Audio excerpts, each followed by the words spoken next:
patas nga paghatag higayon ngadto sa tanang sektor sa lalawigan. Wala na hikaw ngadto sa mga indigenous people aron magbaton og gahom hilabi na sa matang sa konseho.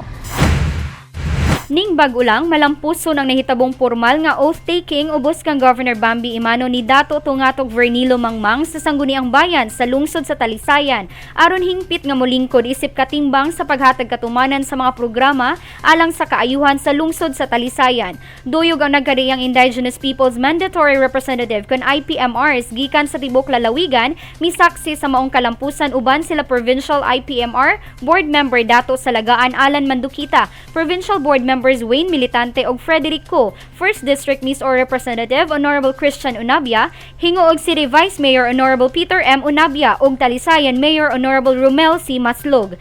Samtang anaasab ang presensya nila National Commission on Indigenous People Region 10 Regional Director Ana N. Burgos, NCIP Provincial Director Fundador Binahon Jr., hingoog City NCIP Head Ana May Galia, DILG Region 10 Regional Director Arnel M. Agabi, Talisayan LGU officials ug ang pamilya ni Dato Tungatok.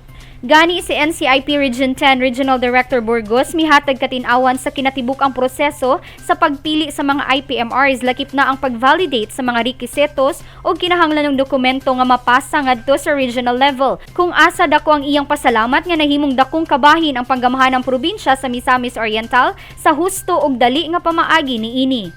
Through the support and effort ni Provincial IPMR, siya gyud na ang nagpangusog nga sige na, ato nang ihatag, ato nang i-representa nga may kowa na.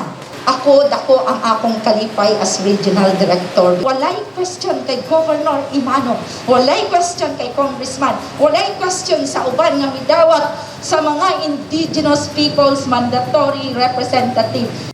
Dugang sa NCIP nga ang legal nga basihan sa maong paagi ngano nga mahinungdanon kaayo alang sa mga IPs kini nga kahigayunan pinanguluhan sa NCIP ubos na sa Republic Act No. 8371 Section 16 nga nagpunting mahitungod na sa a right to self-governance and empowerment ug nahisubay sab sa DILG Memorandum Circular No.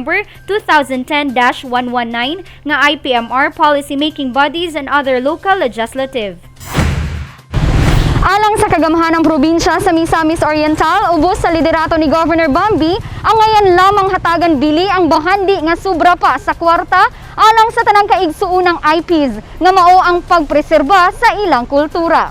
Kauban si Mark Anthony Pareha sa kamera, ako si Lambor Regia Amor Maygay, alang sa limpyog matarong nga panggobyerno, padayon Pilipino.